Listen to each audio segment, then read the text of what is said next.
It's time now for Countywide, a special presentation of Yavapai Broadcasting News. Join Paul David and Kyle Benedict as they talk with our community's leaders, newsmakers, and people in the know. You'll hear about the hot topics that affect all our lives in Yavapai County. And now here's today's Countywide. Welcome to Countywide. I'm Paul David. As always, it's great to have you in studio today. An old face and name is back in studio with us. I don't know if I said that right. Is that bad? No, I am old. It's all right. Okay, Heather Provencio is with us in studio today. You might remember she was the district ranger of the Red Rock Ranger District, Coconino National Forest. Right. And you told me you've only been gone for a couple of years. Right, about 2.5 years. I feel like it's been, and I told you I feel like it's been about 5, but time is slipping away from me quickly. And then you went up to Colorado. I did. And what were you doing in Colorado? I was working on the White River National Forest, and I was the deputy forest supervisor. And that forest has aspen, vale, all the big ski areas, snowmass, and so crazy recreation up there, but of a different sort than Red Rock. So a lot of fun. But similar, I imagine, huh, with the amount of people that probably come there? Very similar. It's the most visited forest in the nation, 13 million visitors. Wow. So really kind of played to my experience and strengths, I suppose. So what made you come back? Northern Arizona is really home to me. Mm-hmm. I moved here in 1982 to go to Northern Arizona University, and just always had this attachment to Northern Arizona, even as a kid when we'd visit out here. And when the opportunity came up in Williams, I said, well, I got to put in. It's a great spot. My husband and I both work for the Forest Service. There's a lot of options for the two of us, and we have lots of family here. So it's great to be back. Just back to home. Back home. Back home. So before the show, you were mentioning that, okay, so you're going from the Red Rock Ranger District. Then you're up in Colorado with all these tourists and stuff, and now you're kind of got can I say laid back, kind of a laid back area of I think that's fair. Forest? Yeah. I mean, we sandwich the Grand Canyon, which is a very busy place, of course.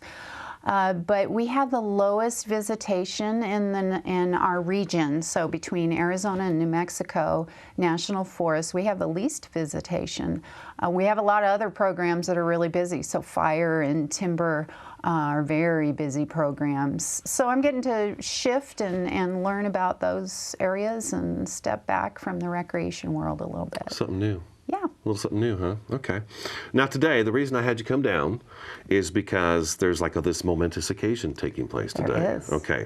The signing of the Bill Williams Mountain Project is going to take place today at noon at the Williams Ranger District office on South Clover Road. Yes. In Williams.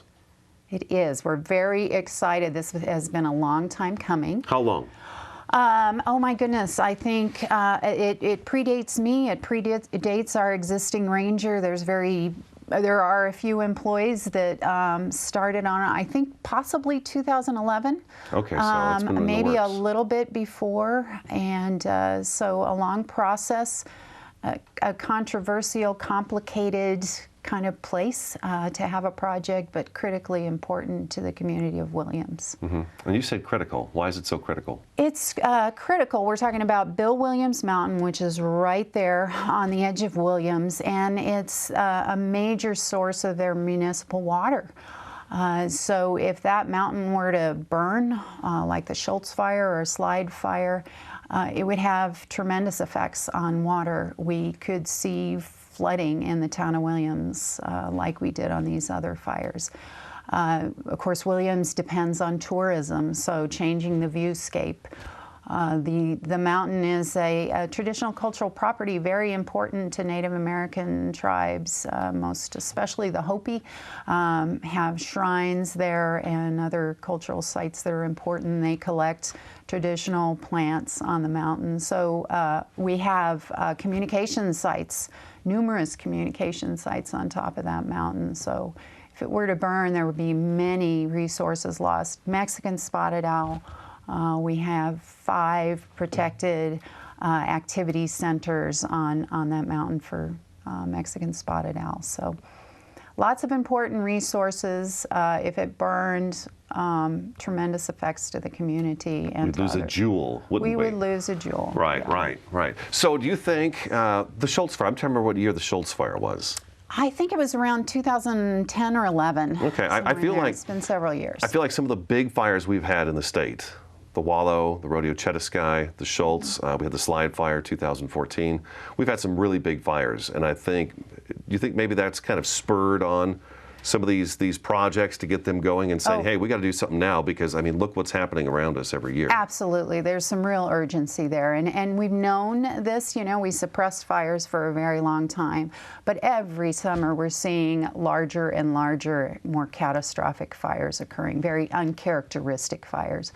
Ponderosa pine, they're a fire-adapted tree, but they require low-intensity fires coming through very regularly. Between the Forest Service suppressing fires for so long and then with climate change, warmer temperatures, less snow in the wintertime, the fires are much larger than the system can handle, and so they come through and they just wipe out everything. And those ponderosas are pretty explosive too when they're on fire. They sure are. I mean, if you burn pine in your wood stove fireplace, I mean, it pops like crazy, so you can just imagine what's going on. Absolutely, and when you have year upon year of drought, it just gets worse and worse.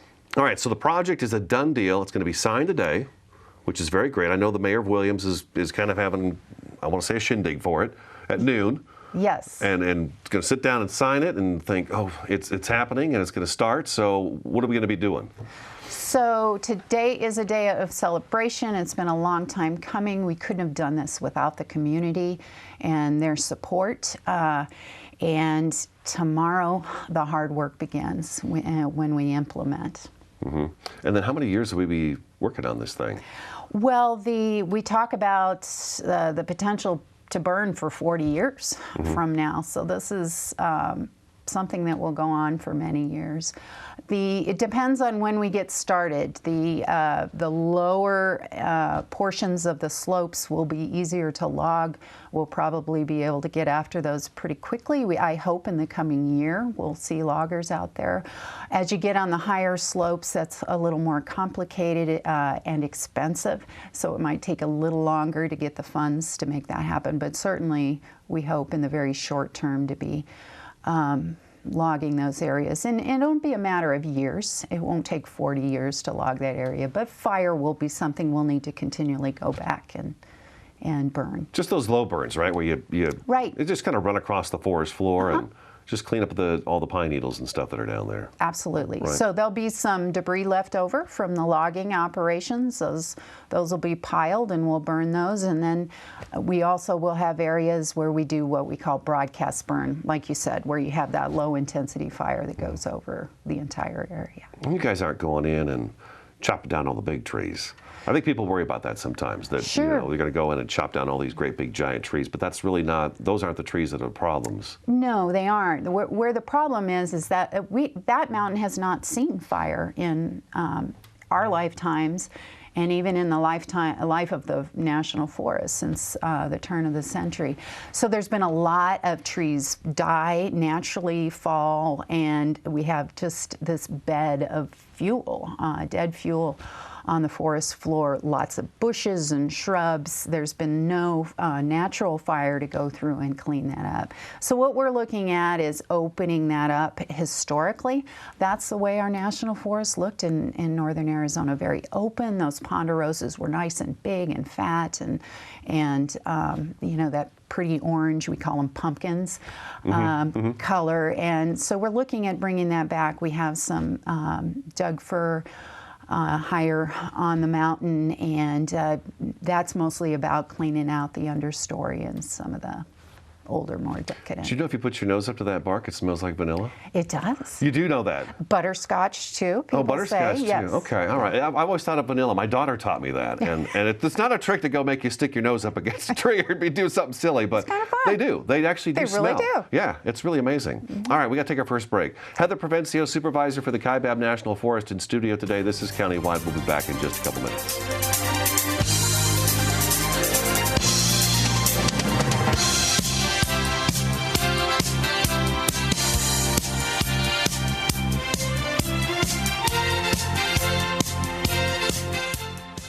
Let me ask you a question.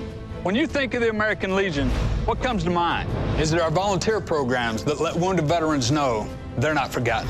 I'm here to make sure our heroes know their sacrifice is not forgotten. I am the American Legion. For nearly 100 years, the American Legion has been our nation's leading advocate for veterans and their families. I am the American Legion. This is today's American Legion. To learn more, visit legion.org.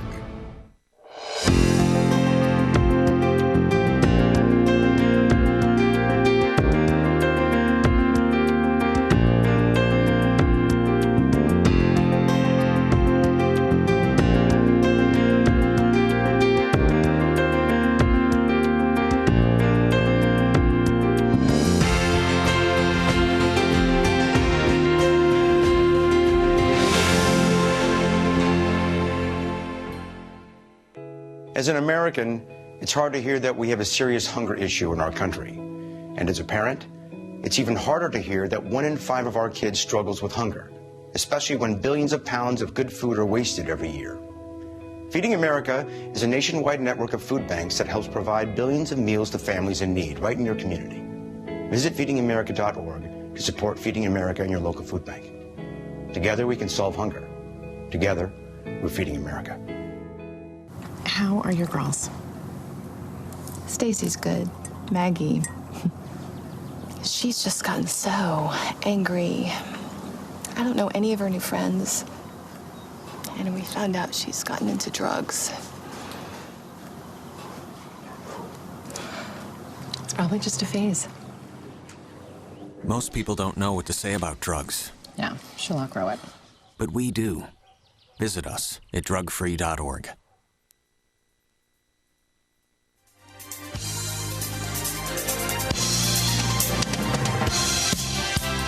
Welcome back to Countywide. Kaibab National Forest Supervisor Heather Provencio in studio today. A phone number for you, 928-635-8200. Website is fs.usda.gov/Kaibab. I always just Google Kaibab National Forest. There you go. Put it in my That's favorites easy. and it's a done deal. Okay, so before we break, you were talking about how, and Jackie Banks talked about this as well, that we're going to be, the Bill Williams Mountain, we're going to be starting at the bottom and working our way up. Why is that important? Kind of low-hanging fruit, if you will. It's going to be easier to work up, but also that's more likely where we will get fires, and we have the highest likelihood of catching them. We can cut in and burn in a defensive zone, if you will, so that if a fire starts, we can catch it before it runs up to all those communication towers and cultural sites. I guess that makes sense because anybody visiting is not going to climb to the top of Bill Williams and camp up there. It's going to be at the base of it, so if you get any, right, you're going to have more people right. at the base. There's just more land base there. And like I said, it's the lower hanging fruit. It's going to be much easier to implement cutting trees and burning in that country. How many acres are we talking about? It's a big chunk, right? Yeah, 15,000-ish, a little bit more than that. Yeah. And then what are all the treatments we're going to be doing up there? Well, we'll be cutting some larger timber. We're going to cut the smaller trees. We call that pre-commercial thinning. We'll be doing a variety of burning on the steeper slopes. We hope to use some interesting new equipment that have a lower impact on the land and are able to come in and clip those trees on high slopes, and in some places we'll helicopter those out, but there's some new equipment that can take out trees on very steep slopes. That doesn't with sound large cheap. No, it's not. It's very expensive. We're working with the National Forest Foundation to see if there's a way we can get some partner funding to help fund the implementation on those steep slopes. So this new equipment, that doesn't sound cheap either. And then you said helicopter. Right, very expensive. But when you think about the cost, if we had an uncharacteristic fire on those steep slopes and it wiped out the communication towers, if we had flooding into the municipal water of the city of Williams, flooding in the town itself, those costs would be just way higher. Well, and it'd be hundreds of years before the mountain could even recover. Oh, absolutely. I mean, if you look at Mount Eldon and San Francisco Peaks, there's areas you could tell burned many years ago. In the 70s. In the 70s. They had that big Eldon fire, and it still looks. Is it safe to say that sometimes they don't come back? Well, it depends on, maybe in our lifetime, it's safe to say it wouldn't come back, and depending on how, the kind of weather we get and how climate is changing. If we go into a wet period, you might see it come back faster. But certainly in our in our lives, we would not see those forests come back. Right. So who's doing all the tree chopping? Is that the Forest Service? Do we have a lumber company that's coming No, we would put that out for bids. So contractors would bid on that, and then they do the work. And I think some people might have a question too. I know I do. When you drive through the forest, you'll see the marks on the trees. Right. Who does the marking? The Forest Service does the marking. Okay. Generally speaking, yeah. Okay. And so sometimes we'll mark trees that we want them to leave, and they can take everything else. Paint isn't cheap. It costs money. It doesn't look particularly great, although it does wear off within a couple of years. And other times we'll mark the trees we do want them to cut. Sometimes we don't mark at all, and we give them a prescription, if you will, and say, okay, we want you to follow this prescription. You choose which ones go, and then we go out and monitor and make sure that's meeting the prescription. Okay, so it's possible to tell the company, say, okay, we want everything that's maybe a foot in diameter. Sure. Foot in diameter, take them out, get them out of there. Exactly. I think my dad would call those sucker plants that would come up next to his rose bushes. He'd have this long, skinny one that would pop up and bend over, and he'd snip that guy off. When it comes to your fruit trees, we definitely call them suckers. Yeah, suckers, yeah. Yeah, we call them small diameter. Small diameter for you, huh? Yeah. All right, well, breaking it down nice and simple here for me. Okay, and then, so we're going to be doing some chopping, some trees be cut down, and then you're going to pile that stuff up. So we'll see press releases from Jackie Banks about how we're going to have some prescribed burning going on, and then pile burns. Pile burns is usually the wintertime months that we see the pile burns. Right, and the Forest Service would be doing that work. There's some thinning that we would be doing, or another contractor, not the logging companies, might be doing. So yeah, you're going to see a lot more activity, and there's going to be a difference on the landscape. And I know sometimes people get used to nice green, lots of trees that are almost like a wall that make it feel secluded. Those forests historically were much more open. So it will be a transition getting back to how these forests looked historically for people. They've got to be able to breathe. The forest has got to be able to breathe, get that air through. I mean, I know around the mountain area they've done a project. And it's really nice to be able to see back into the forest for a ways as well. I mean, there for a while you couldn't see, I don't know, maybe 20 yards back in, and then pretty soon you had so many tree trunks you can't see anymore. But so now, fire gets into that, and it just wipes it out. The other thing that we're finding is that you take out a few of those trees, and there's suddenly more water, there's more sunlight. For the trees that are there, they get bigger, healthier. So it's just like preparing for flu season, right? You get your flu shot, you get sleep, you get some exercise, all of that to prepare yourself, because the flu virus is going to come around, and you want to be strong. It's the same thing for the forest. The forest, we need to get as resilient as we can, because we know bugs will come through eventually. We know we'll have dry years. We know we'll have fire. So if we can make that forest as strong as possible, we want to do that. So taking out some trees actually makes that forest stronger. Okay, all right, beautiful. Let's take another break. Kaibab National Forest Supervisor Heather Provencio in studio today. Phone number there, 928-635-8200, and then Google Kaibab National Forest, and this Bill Williams Mountain Project is posted there, and you can read all about it. This is Countywide. We'll be back in just a couple minutes.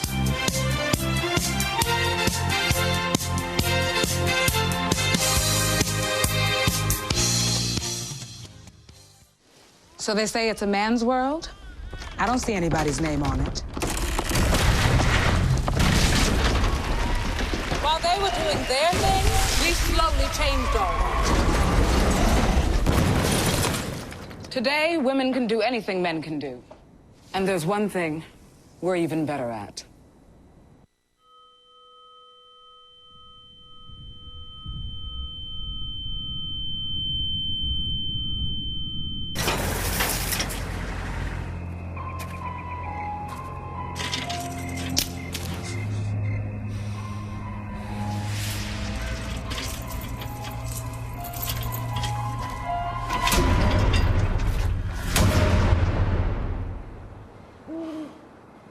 If you don't fix them, sparks from dragging tow chains could cause a wildfire, and that could be scary. Hi, Smokey. Only you can prevent wildfires. Hey, did you know 2.4 million loving cats and dogs in shelters and rescues need our help to find a home? Let's go to theshelterpetproject.org and meet if you are in a shelter near you. Harlow. Oh, she's one great listener who loves to hear all your stories. My kind of cat. Cerulo is a sweet, goofy boy who's eager to please. Sounds just like another dog I know. So go to theshelterpetproject.org, search your local shelters and rescues, and go for a cuddle with your next best friend. Adopt.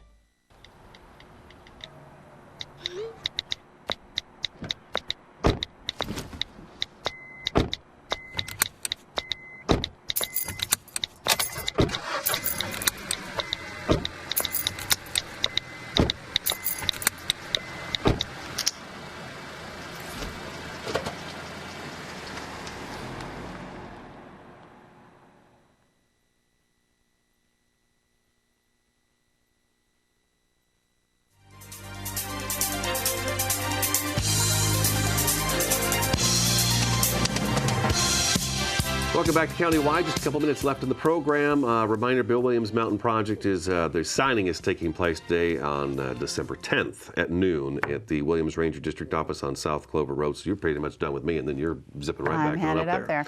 Every Kid in the Park. We want to talk about that a little bit. I would love to talk about that. We have a goal of connecting children with open space in general across the nation. The outdoors. There's this concern that kids are our future stakeholders. The future of public lands are in their hands, and yet they have no idea what public lands are. Mm-hmm. So there's an effort to connect kids with public lands. So right now, if you are in 4th grade or you have a 4th grader, have them get online and search the Every Kid in a Park, and you'll see free Christmas trees. Or you can go to the Kaibab National Forest site and you can click on the link for 4th graders, and they can take a little test. It's very easy. Print out the results of that test, bring it into one of our offices, and get a free Christmas tree. Now, the Christmas trees have sold out in many places, but we still have them in Tucson and up in Fredonia. So you beautiful places, each on either side of the Grand Canyon. You can make a day of it, take your picnic, and get a free Christmas tree if you've got a 4th grader. If you don't have a 4th grader, come on in and buy your Christmas tree tag. I think they're, what, $15? Yeah, very inexpensive. Yeah, I know Prescott National Forest sold out in 2 hours. Coconino National Forest sold out real fast. Right. I think you guys in Tonto, nearby anyways, nearby to us, is about the closest we can get. And I mean, you can make a day out of it, right? Are you open on Saturdays? Absolutely. We, our visitor center up at Jacob Lake will be open this weekend, so you can get one there. But yeah, depends. Okay. Depends on the office. Okay. All right. Perfect. All right. We've got like a minute left. Some of the road issues with the Bill Williams project. Also, there's going to be some changes with some of the Forest Service roads. Yeah, we've got some roads that are not in sustainable places, so they're in places where we get erosion and they get in bad shape in a very short period of time. So we're looking at building some new roads because there's some needs logging-wise to get into some places that need treatment, but also for the general public to have access to that mountain. So we'll be doing some shifting of roads, building them new and getting rid of, rehabilitating some old And people roads. can look at those by going to that Bill Williams Mountain Project. Right. Correct. All right. Heather, great to see you. Thank you. Merry It's great Christmas to be and Happy here. New Year. Same to you. And to Henry, too. Make sure you say hi to Henry for me. I'll Again, do that. phone number is 928-635-8200. Google Kaibab National Forest. That's today's Countywide. We'll talk to you again next time.